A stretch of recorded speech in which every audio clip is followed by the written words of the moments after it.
এক বাচ্চার মা হয়েছি বলে কি আমি আনন্দ করতে পারবো না? আমি তো নিজেও একটা বাচ্চা, 16 বছর বয়সে বিয়ে করেছিলাম, তাহলে তো আমার একটা বাচ্চা থাকবে, কিন্তু আমার বাচ্চামি শেষ হয়নি, তাই বাচ্চাকে নিয়ে ফাল্গুনের আনন্দ করব। আর আমার বর পুরাই আনরোমান্টিক আর একগাদা রাগ, তাকে ক্যামেরার সামনে আনতে গেলেই তার মেজাজ খারাপ। মানে দেখেন মুখের সাইজটা কি করে রাখছে। এদিকে এদের গার্লফ্রেন্ড বয়ফ্রেন্ড না থাকলে যা হয়, নিজেরা ঘুরাইতে শুরু করছে, আর আমার থাকা সত্ত্বেও বান্ধবীকে ঘুরাইতে হয়। কোনো মতে একটা পিকচার তুলে দৌড় মারছে আমার কাছ থেকে। উফ। আসসালামু আলাইকুম, কেমন আছেন সবাই? আশা করি সবাই অনেক ভালো আছেন, কারণ শীত তো প্রায় শেষ, ফাল্গুন চলে আসলো। আমরা মা মেয়ে মিলে ম্যাচিং শাড়ি পরেছি ফাল্গুনের। দেন ভাবলাম যে একটু পার্কে যাই, পার্কে যেয়ে একটু ছবি ভিডিও করি।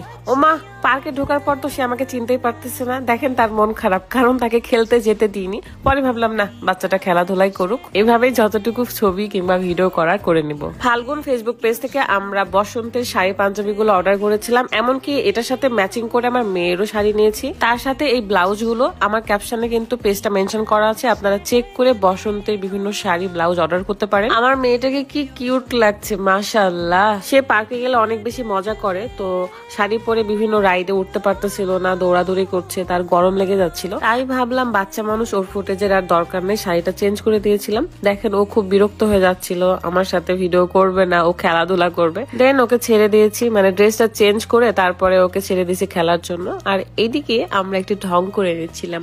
আমার এই পিঙ্ক অ্যান্ড ইয়েলো মিক্সিং শাড়িটা এত সুন্দর লাগতেছিল। আমাদের বাসার পাশে এই পার্কটা, শেখ রাসেল পার্ক। আজকে আমরা দুই বান্ধবী মিলে শাড়ি পরেছি, দেন আমার ভাইকে পাঞ্জাবি পরিয়েছি, আমার হাজবেন্ডকে জোর করে পাঞ্জাবি পরাইছি। তারপর সে বাসায় চলে যায়, আর এদিকে আমরা নিজেরা ভিডিও করি। নিত্যদিনের মতো আজকেও আমি বিউটি পার্লার এই চমৎকার ফেস ওয়াশটা ব্যবহার করছি। আমি পুরাই ফ্যান হয়ে গেছি বিউটি পার্লার এই ফেস ওয়াশটাতে। পুরো শীতকাল আর গ্রীষ্মকাল এই দুই সিজনে আমি ফেস ওয়াশটা ব্যবহার করি। আমার স্কিনটা আগের থেকে অনেকটাই উন্নতি হয়েছে, দেখতে পাচ্ছেন কোনো স্পটও নেই, আলহামদুলিল্লাহ পিম্পলও হয় না। তো এখন আমি ব্যবহার করবো বিউটি পার্লার এই ডে ক্রিমটা, যেটা আমার স্কিনটাকে ময়শ্চারাইজ রাখে, সাথে আমার স্কিনকে হেলদি ব্রাইট করে। বিউটি পার্লার এই বক্সটাতে 3টা প্রোডাক্ট থাকে, একটা ফেস ওয়াশ, ডে ক্রিম এবং নাইট ক্রিম। মানে আপনারা টোটাল বিউটি সলিউশন পেয়ে যাচ্ছেন। নাইট ক্রিমটাও অনেক বেশি ভালো, আমি ওটা রেগুলারই রাত্রে ব্যবহার করি। We care you Facebook page থেকে আপনারা এই বিউটি পার্লার টোটাল বিউটি সলিউশনটা পেয়ে যাচ্ছেন। পেজটা ক্যাপশনে দেওয়া থাকবে, চেক করে নেবেন।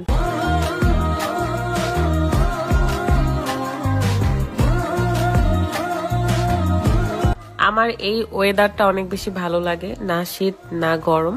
মানে যদিও শীত একটু করে আছে এখনো, মানে হলো যে রাত আর সকাল মিলে এই দুই টাইমে একটু ঠান্ডা, তাছাড়া পুরা দিনই গরম গরম ওয়েদার। আমার যদিও গরম পছন্দ না, তবে এই বসন্তকালটা আমার খুবই বেশি ভালো লাগে। আর আমি দেখেছি এই বসন্তকালে কিন্তু মানুষ বেশি বিয়ে করে, মানে এটা মনে হয় যে একটা বিয়ের সিজন। আমার আগেই ফাল্গুনের এই শাড়িগুলো পরার একটাই কারণ, যদি আমি 13ই ফাল্গুনে আমি শাড়িগুলো পরতাম, তাহলে কিন্তু আপনারা অনেকেই মনে করতেন যে আপু এই শাড়িটা কোথায় থেকে নিয়েছেন, এটা যদি আগে জানতাম তাহলে আমরাও অর্ডার করে শাড়িগুলো পরতাম, কারণ শাড়িগুলো আসলে অনেক সুন্দর। এই কারণে আমি আসলে ভাবলাম যে এই শাড়িগুলো পরে আগে আমরা ভিডিও করে আপনাদেরকে দেখাই, তারপর 13 ফাল্গুনে না হয় অন্য কোনো শাড়ি পরলাম। এই শাড়িগুলো আমার আরো বেশি ভালো লেগেছে, কারণ এক্সট্রা লেজ লাগানো ছিল, আর লেজের কারণে শাড়ির পুরো লুকটাই চেঞ্জ হয়ে গেছে। আমরা এই শাড়ির সাথে ফুল হাতা ব্লাউজ পরেছিলাম, এগুলোকে ব্লাউজ না টপসও বলে, আমরা ব্লাউজ হিসেবে ব্যবহার করছি।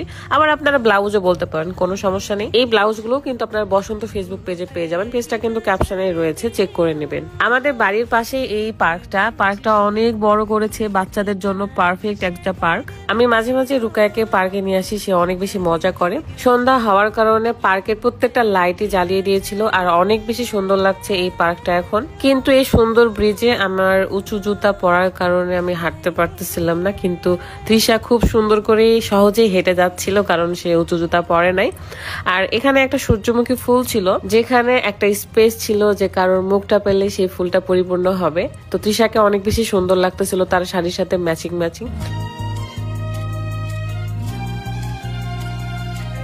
এই তো আজকের মতো এই পর্যন্তই, আপনাদের সাথে নেক্সট ভিডিওতে দেখা হয়ে যাবে।